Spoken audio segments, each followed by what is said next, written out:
Y'all, welcome back to Women of His Word. I have a prophetic word of encouragement for some people today, and I'm just going to go ahead and read it. I received this prophetic word on June 7th, 2026, but now I'm feeling led to put it out. So it says, "Warn my children. They must continue to trust in me no matter what comes to steal their vision. They're going to experience a continual tug of war of what I have spoken to them versus what the enemy has been speaking.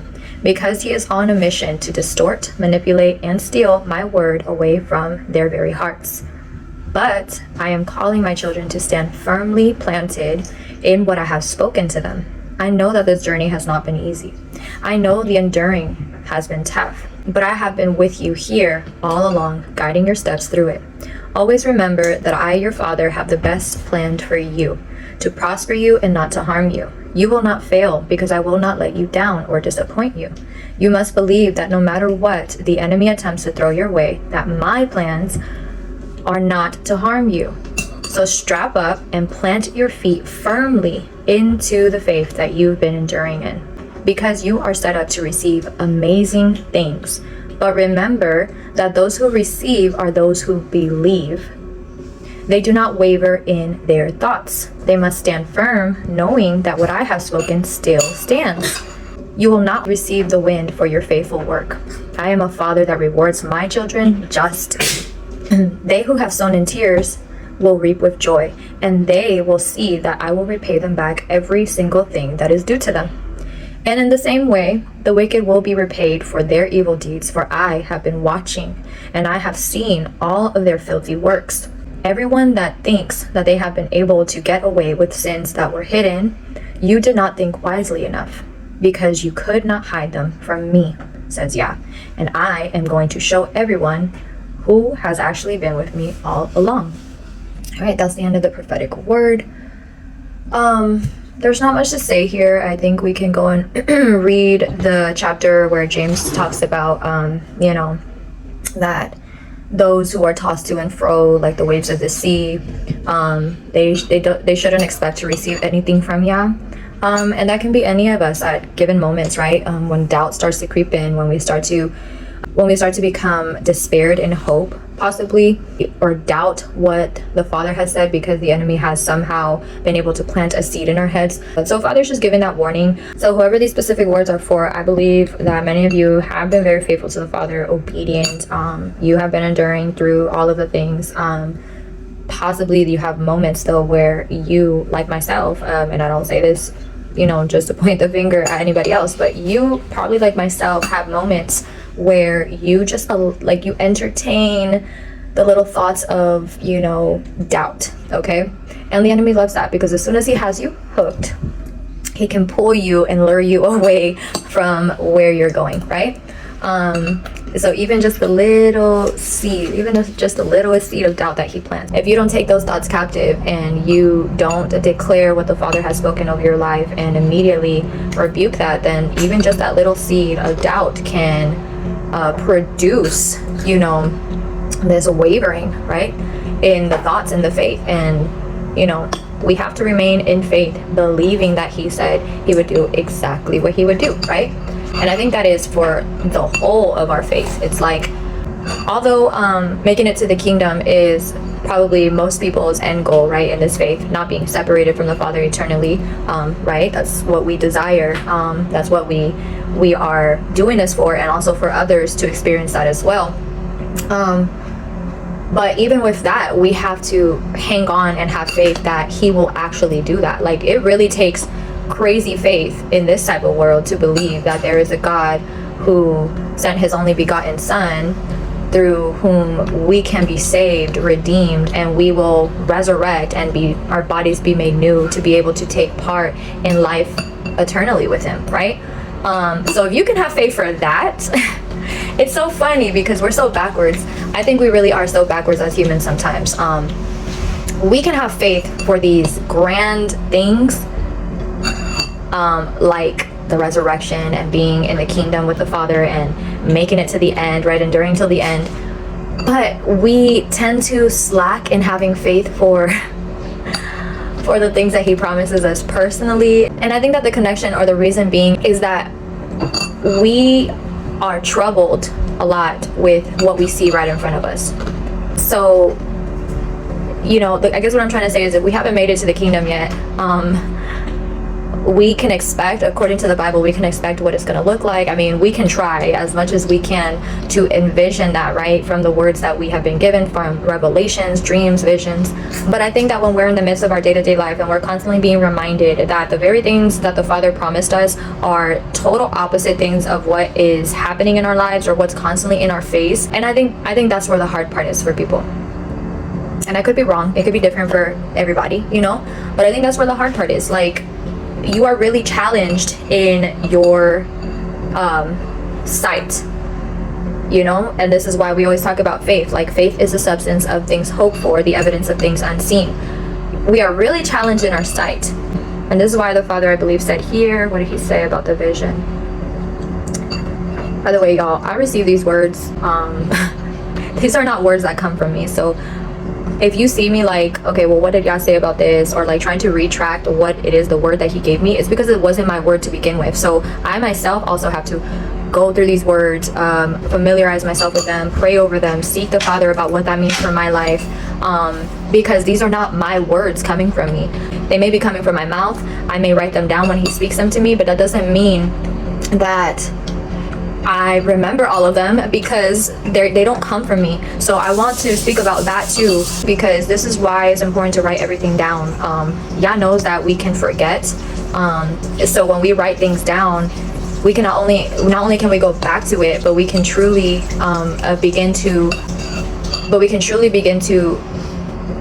speak that word over our lives so that it's hidden in our hearts, right? And we don't forget it. Okay, so as far as the vision, it says they must continue to trust in me no matter what comes to steal their vision. So the vision, what I'm understanding here, is whatever Yah showed you, whatever Yah spoke to you. And I believe that the Father is trying to just reiterate, like, sight is important, not in the way that we think, because what we hear and what we see in the spiritual takes time to manifest in the natural. Okay, so just remember that as you pray about this word, you take it back to the Father, you test the Spirit. Also, another thing I wanted to talk about is that Father has been showing me the number 21 over and over, and just the other day I was like, okay, let me see what the Father is saying or trying to confirm through this number.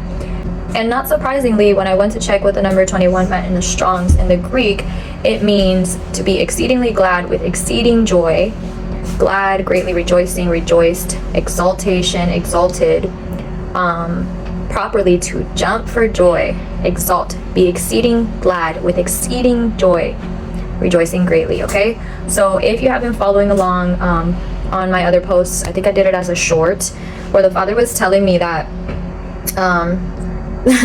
many people, their joy is going to be restored, right? And that's part of the harvest, right? Because it says, even in this word, he is reminding and reiterating, right, that he said, they who have sown in tears will reap with joy. Okay, so that's part of the harvest, what you will be receiving, right? And so there's just a lot of things that the Father has been speaking, but I pray that this video blesses somebody today to keep hanging on, keep enduring, but endure with unwavering faith. Unwavering. I have made a video about that before, probably several videos, honestly, because the Father at some point was speaking to me so much about faith and how people really think they have it, but until they're tested, they don't really realize how little faith they have, right? There's certain people, like the people who are, that the Father has given things to hold on to, has spoken to. Everybody's in their different season, but I'm getting the understanding that this is for those who right now are awaiting something from the Father, something that looks impossible, or many things, right, that he has spoken. And if that's you should be at a point, specifically you, who you already know that it's going to take big faith. It's going to take crazy faith. It's going to take unshakable, unwavering, immovable faith. Because that's the type of faith that he's expecting you to have, because your situations literally look impossible. They look impossible. They look like standing before the Red Sea and not knowing how you're going to get away from your oppressors. They look like being barren and praying for a son and believing for a son for years and years and not knowing if it's going to happen or not, because of your age, because of your health, because of whatever. They look like being paralyzed all your life and not knowing if you're ever going to be able to walk. They look like having an issue of blood for 12 years and nobody can find a cure for the issue until the very one comes and heals you in a moment of you just touching his garment. Okay, these are what these things look like. They look like having somebody in your life who has persecuted and has come against you and not thinking that that person is ever going to change, and then the Father blinds them for 3 days, and then Yeshua comes to him and asks him, why is he persecuting him, right? And suddenly and instantly, in these moments, he is converted, he is changed. None of these things come by easily. These are miracles, okay? These are things that only the Father can do. You can never do these things in your own effort, in your own strength, in your own force. If you could, it wouldn't cost you all of this faith. It wouldn't cost you all of this enduring and this believing. These are the things that the Father and only the Father can do. With man, it is impossible, but with God, anything is possible. Especially if he spoke it to you.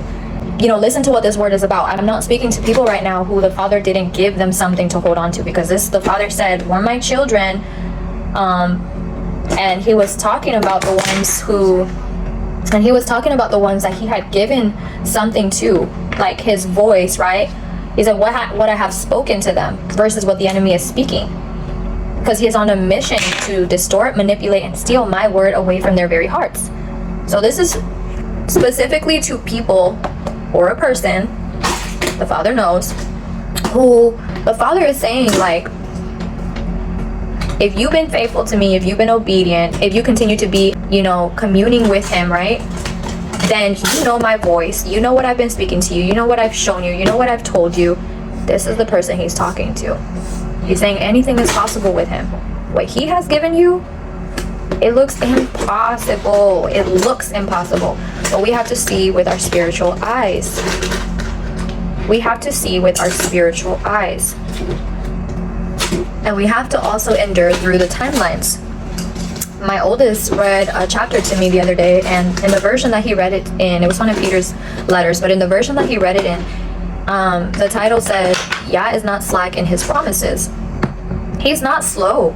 He's not slow like we think he is. So we have to endure through the timeline. Everybody's timeline is different. Sometimes there's a timeline for a group of people, like if you can think about when the Father has spoken to the people all together, right? But sometimes he has to reroute certain people. Sometimes some people, you know, they have to take certain tests over again with the Father because they have not been passing. Sometimes he has to wait for other people to get in line for certain things to go forward, because there are people connected to your assignments. There's so many things and so many reasons, right? And so he does speak to us a lot of the times in the majority, for those who are anointed and chosen, or, you know, for any of his people that he's speaking to. But we have to know who we are. We have to know where we are with him. We can't continue to go forward blindly and just taking in every word thinking that it's always for us, because that will lead to hope deferred. That will lead to hope deferred. But for the most part, if you know what he's already spoken to you, then these things usually serve as a confirmation. If you have trouble hearing from him, you need to really go and seek him about that. There's so many ways to hear from the Father. What I find, and what I will always stand by, because I have seen it time and time again, is that people don't pay attention. It's not so much that the Father's not speaking, it's so much that people are not paying attention, and their flesh doesn't want to do or hear the things that he's saying. Okay? I mean, most people, they're elated to hear good things from Yah, but when part of that endurance and part of that walk and part of that timeline to what he wants to give you includes, you know, things in obedience that somebody doesn't want to do, or includes walking something out in faith, a lot of them, they turn their back to it, all right? And the Father is very patient and he's very merciful, but everybody as well, you know, you can't base your timeline on somebody else's. You can't base how many chances that the Father has given you on somebody else's chances.